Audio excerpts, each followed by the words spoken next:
I think we've reached the point in the marathon where the X series is about to hit its biggest decline since my ability to get a phone number from a girl. Except the latter doesn't make me regret my life choices, doesn't it? We are finally here, folks. The most criminally offensive game of the entire X franchise, which I mean, it's not a shocker that at a certain point the title Mega Man X6 would be in the eye of the public, and it still continues to be the most talked about Mega Man X game because of it. I mean, just do a quick search on YouTube and you'll see that it's a YouTuber's obligation to cover this game at some point and to some degree. Everybody here has an opinion on this game, no matter if you played the game or not, which should be enough to warrant just exactly is the reasoning behind why exactly this game is considered one of the worst that the entire franchise has to offer. And I mean, I haven't even covered Mega Man X7 yet, but we're getting there. But before diving into all those reasons, let's just first see why was it that Capcom believed it was in the best interest to keep the X series alive without even having the input of the man who created the franchise in the first place for this 6th entry. And yeah, you can already tell where this is about to go. As I've said back on my thoughts with Mega Man X5, and for those who have played the X franchise since, I don't know, birth, X5 was supposed to be the final nail of the coffin for the X series before, of course, moving on with other projects regarding the Blue Bomber, seeing that there wasn't much to throw into the fray when it came down to the run and gun formula. Keiji Inafune especially requested this on behalf of the franchise since he wanted to work on other Mega Man series, such as the Legends franchise that was thriving with just 2 games and the Fabled Legends 2 to release in 2001, as well as the Battle Network and Zero series on the upcoming Game Boy Advance.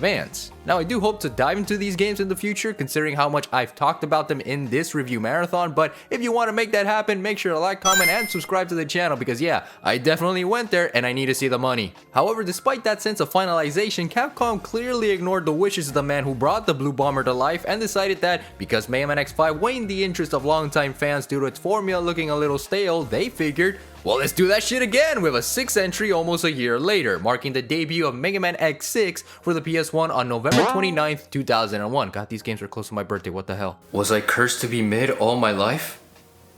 Is that it?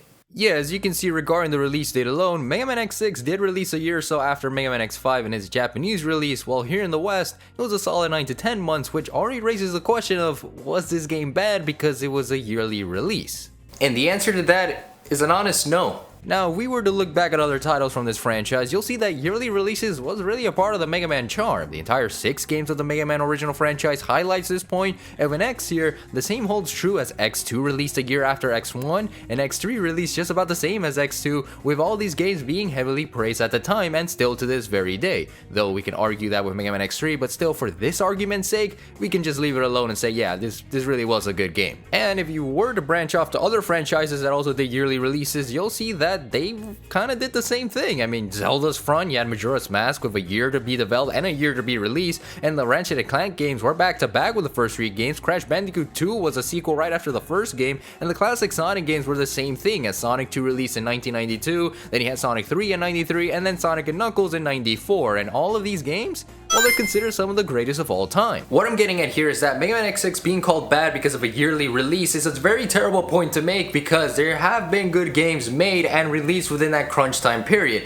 It's just in the case of this game here, Capcom just didn't really bother to care with it and simply said F it. Funny enough, this may actually sound a bit ironic in my case because in terms of my personal history with Mega Man X6, X6 was actually my first ever Mega Man experience and was the game that made me want to play the rest of the franchise and its other sub-series all these years later. Yeah, I went from garbage to now one of the best games of all time. I guess the only way is up after all. I remember enjoying my time with this game back on the X collection, maybe because I was like a kid back in the day and I got bored of playing Mario Sunshine, Luigi's Mansion, or whatever else we had for the GameCube back in 2007. And I especially remember loving the sprite work and the music for this one, which, just gonna say this right now, easily one of the better qualities of this game's experience. No matter what I have to say about this game at the end, these 2 things just nailed it for me, as the game does look good in the eyes, and the heavy rock emphasis for this game's OST makes for a badass soundtrack overall. Hell, maybe this is why I hold this game on a small pedestal, because for a 7-year-old, I guess this game was very stimulating. But now that I'm older, wiser, and have played more games since then, I still gotta ask myself if the feeling still stayed the same for me. Well, hopefully I find an answer to this throughout the course of this review, but for now, let's just cover the story for Mega Man X6, as that,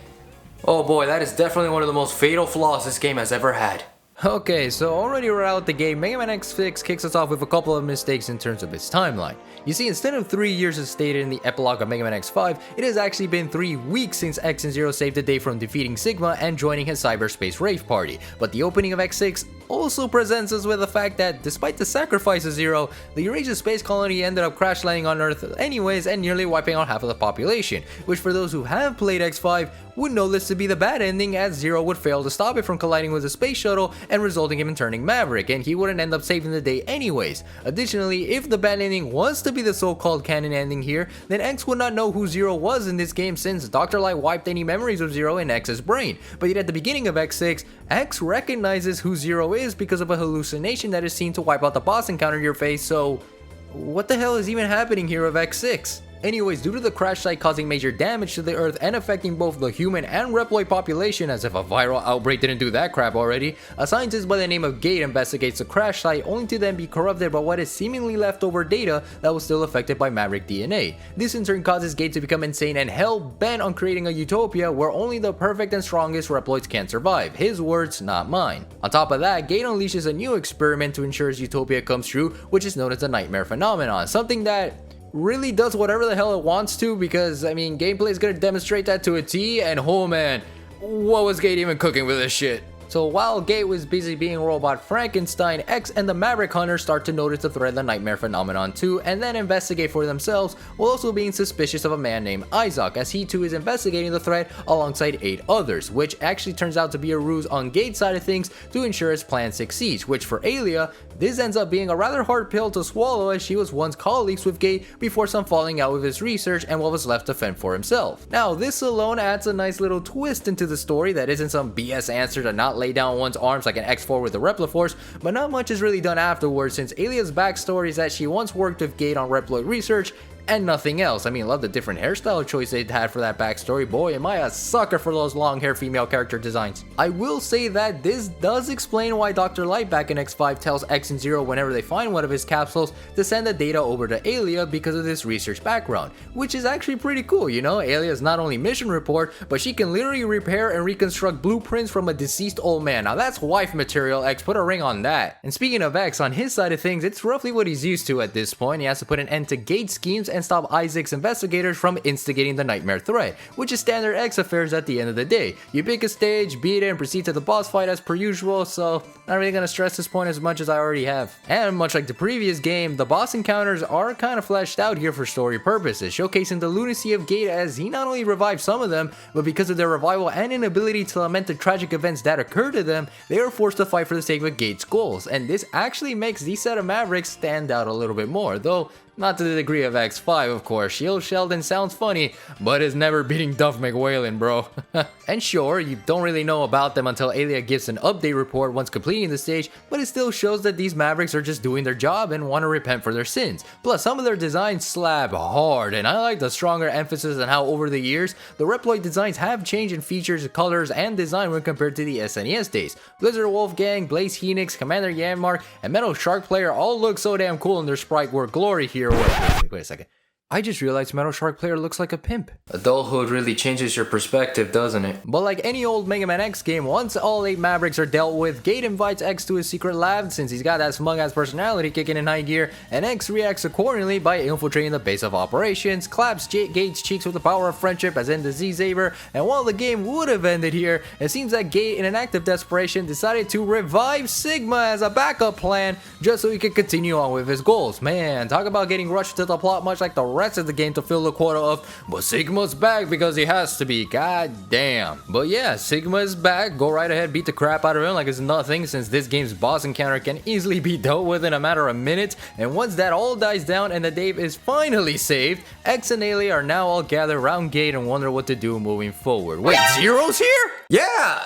Zero's here because of course he is! So as it turns out that the first nightmare that X encounters in the beginning of the game is actually one that looks like Zero, as already mentioned, and in the process of playing the game, you get to encounter it, or at least should you encounter it, resulting in a secret boss fight that always makes me laugh because you can only damage it with your Z-Saber, and when you land a hit on him, he just goes... But yeah, once you beat the Zero Nightmare, then the real Zero just shows up. Yeah, he just decides to show up like nothing happened to him in the previous game and said, F it, we ball. I mean, I like the attitude there, Zero, but how did you even come back from the brink of death from the 5th game? I hid myself while I tried to repair repair myself. Nah, bro, you can't be serious there. Yeah, folks, Zero's alive because he tried to repair himself while he hit himself. And in case you can't tell how stupid that sounds, you have to understand that Zero was in the worst shape of his entire career back in X5. My man couldn't do anything under those conditions. Look at him. Sure, there is an implication that Dr. Light had something to do with the repairment process, since whenever Zero does interact with a light capsule, he wonders if light has anything to do with it. I mean, he does if you think back at how X was brought back to life in hindsight, and if you do get the Black Zero upgrade back in X5, Dr. Light says that he was able to analyze some parts of Zero's DNA, so I mean, he had to be involved in some capacity, right? Why say that he was the one who repaired himself when clearly that wasn't the case? Still, regardless of how the hell he repaired himself, Zero is back in action to also stop Gates' plans and to do what he needs to be done, which is perfectly fine because at the end of the day, X6 does whatever the hell it wants anyways, and I'm just here to oblige at this point. If you do choose to seek this Zero route, then it's what you know with the previous 2 games with Zero, so you get the option to play as him, and if you beat the game with him, there is an additional ending on his side of things. After some time near the events of, I don't know, X8, Zero decides that he'll be sleeping for at least a century in order to properly remove any remaining remnants of the Maverick virus within him, and believes in X to finish the fight without him, and I guess Axel too?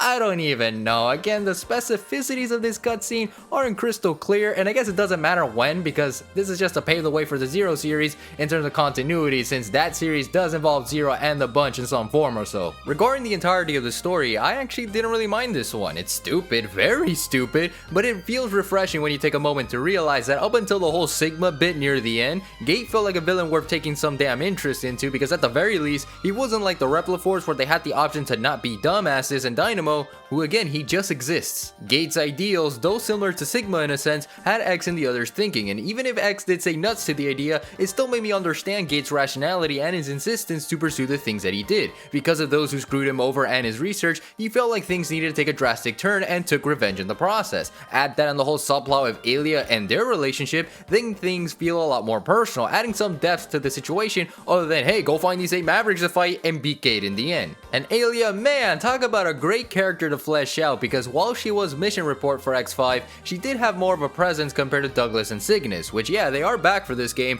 but we already have an idea who those guys are from the beginning back in X5. With Alia, she felt more important of a character not to develop, and X6 does demonstrate that ability to at least give some spotlight to some of its more supporting characters. Of course, at the end of the day, the story itself feels a lot more superficial and not much to further develop on, but I would still argue that it brought at least something different to the table this go around. I mean, could Alia and Gate's relationship been better fleshed out? Yeah, definitely. But I mean, throw Gate with Colonel, Iris, and Dynamo, and you tell me which one has the better motive and nuance, With Zero, well, not only is he back, but he's also trying his best to reclaim his reputation since Gate was corrupted by his DNA and branded as the one to blame for the space colony crashing. But nothing else really happens with that, and then there's this whole weird subplot with Isaac knowing Zero's DNA and somehow managing to inflict some harm on him while also being like, I know everything about you, Zero. That never made any real sense to me, and if there was something there, then it also fell flat on its face. But presentation wise, I see that for the cutscenes, X6 takes a page out of the more dynamic approach while implementing what was seen back in X5, making the story feel like you're reading a manga or watching an anime arc if the X series were to have one, which is one of my favorite things about this game also. And it has good visuals, still feels impressive to look at from today's standards, and a good voice acting to boot, though only in Japanese due to that yearly crunch time development,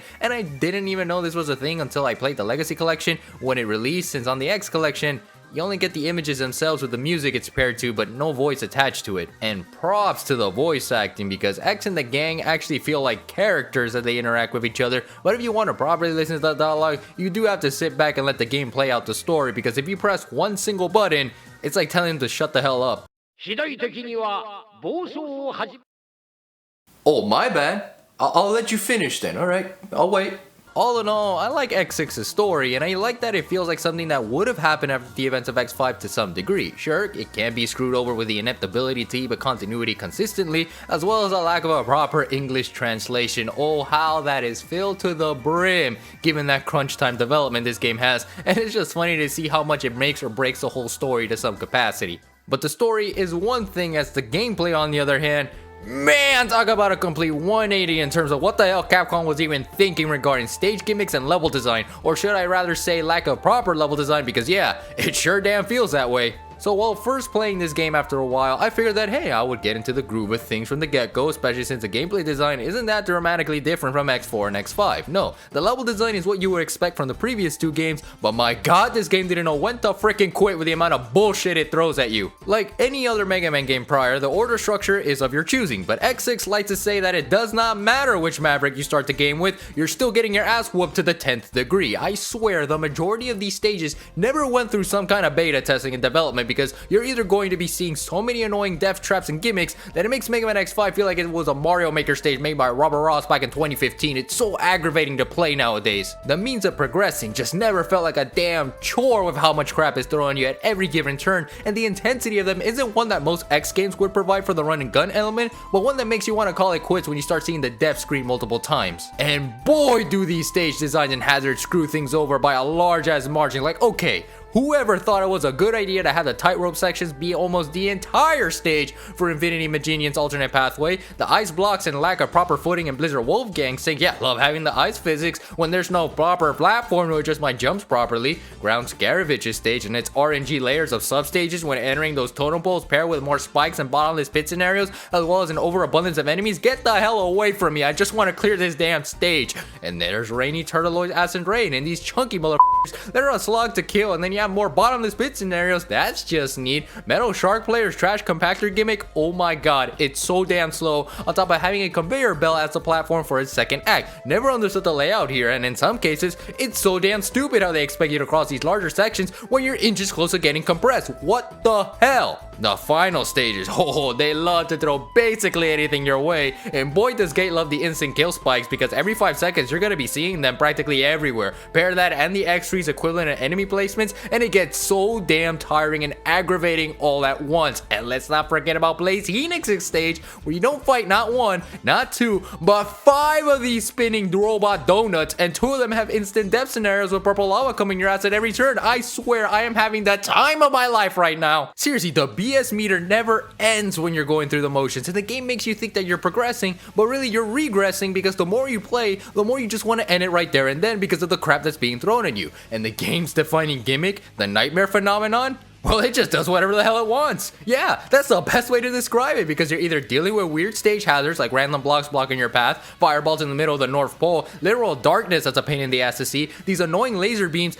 anything, literally anything that is happening in this game is blamed on the nightmare contextually and quite literally. On top of that, the game has these Dioxys-like enemies that when defeated grant you a nightmare soul, and the more you collect, the more your hunter rank increases, allowing you to give X and Zero more parts to utilize. However, you also have to keep in mind that throughout your time playing X6, there are also the Reploid rescue mechanic from X5. Now in every stage, and if you linger for too long and not save a hostage as you journey through the gates of hell, then the nightmare will take a hold of it, and guess what? You now lost the hostage to save and the possibility of getting a new part in the process, which is if you want to get that part back, then you have to reset the game from the previous set point since they don't come back when you revisit the stage. Oh my god, Capcom!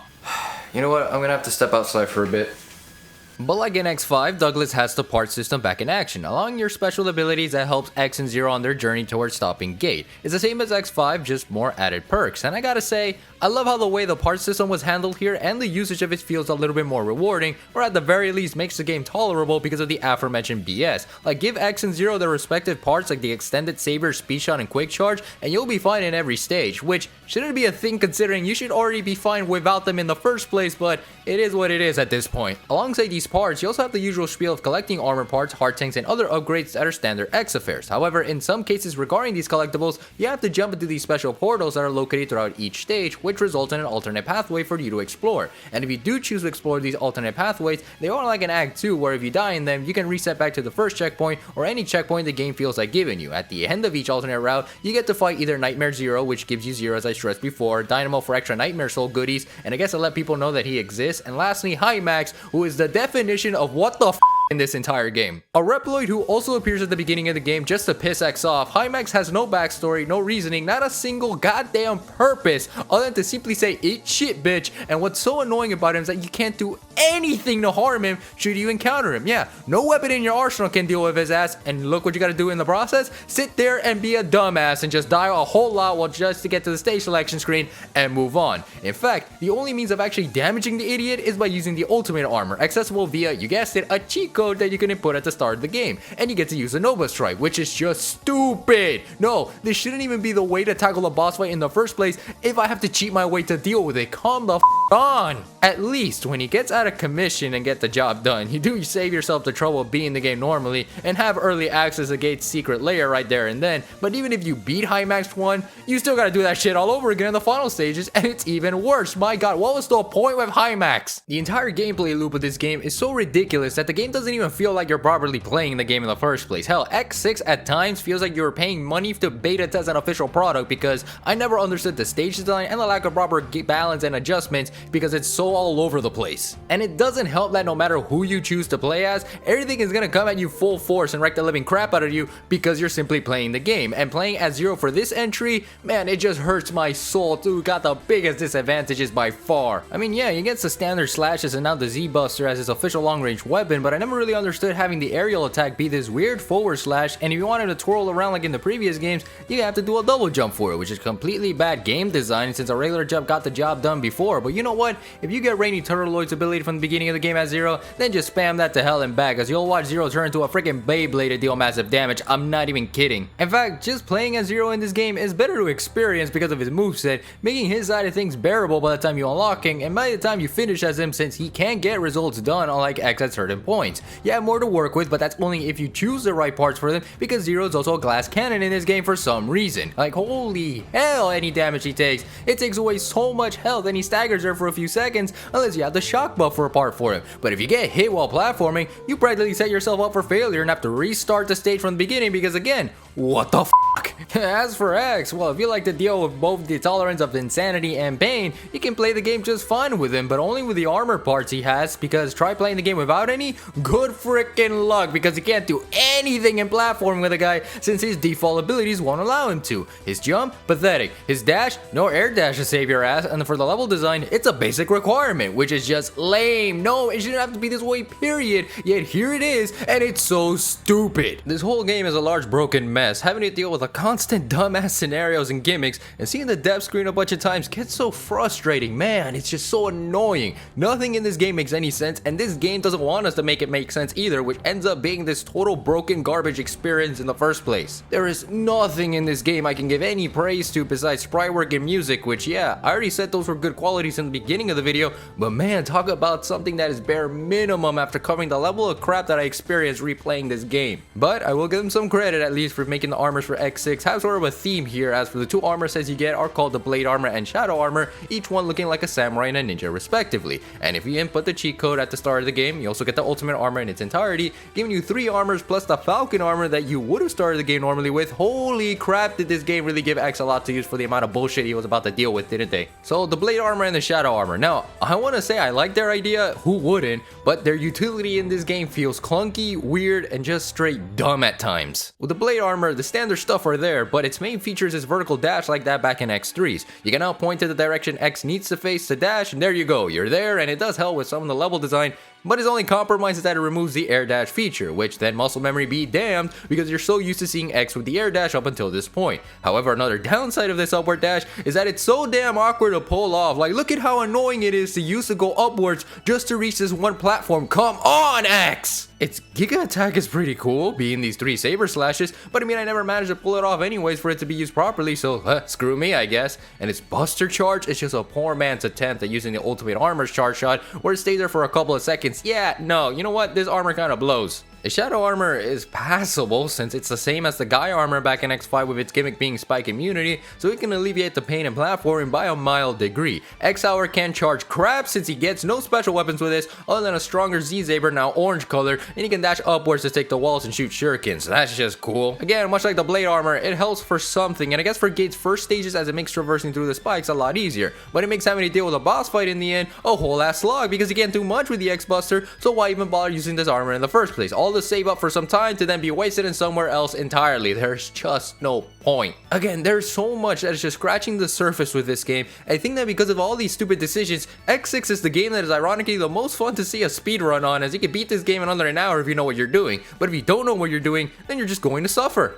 The only means of properly playing the game would have to essentially break it, or cheat if you need to. Seriously, get the cheat codes for the Ultimate Armor and Black Zero and just play the game, as you'll realize soon enough that it will be a tolerable experience to play. But tolerable and functional are two very completely different things, because bottom line, if cheating is the way to play this game, then screw it, we are cheating, and I don't care what people have to say about playing the game as intended, because first of all, screw you. And if you do want to play this game, then honestly full blast it on the Legacy Collection and turn on the Rookie Hunter feature on, because that'll also make the game more bearable alongside the cheat codes. Again, bearable is nothing like functional, but trust me, you are doing yourself a big favor, since at the very least you won't be dying for the millionth time trying to play the game normally. Mega Man X6 as a game is not worth playing in the intended means Capcom believed this game needed to have, and it's way more fun trying to break the game more so than actually playing it at the end of the day. Do not bother trying to actually learn the gameplay loop for this, because no matter what you do, it's way better to just break the game, tolerate the death screens, and just meme the hell out of it, because it's just worth the mental energy there than actually being competent and play the game in a normal manner.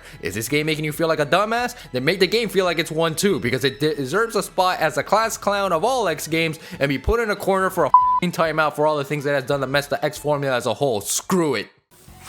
Whew. Okay, alright, well, yeah, you know what? Totally did not expect X6 to really take a toll on me there, and while I was preparing for it, don't get me wrong, I never thought it would be to this degree, but hey, it is what it is, alright? But clearly we're not done covering the X franchise yet, because we still have X7 and X8 to tackle next, and we also have the Extreme Duology that's on the Game Boy Color. A set of games that honestly I had no idea about their existence until some Tommy Johnny made a video about them a few years ago, so it's gonna be very excited for me to play them for the very first time and see what those games are all about on the handheld market. But right now, I need to take a step outside and yell at my pillow, because what just, like, all of this, I need a reflection. That's all I need. Like, I can't, I have no words.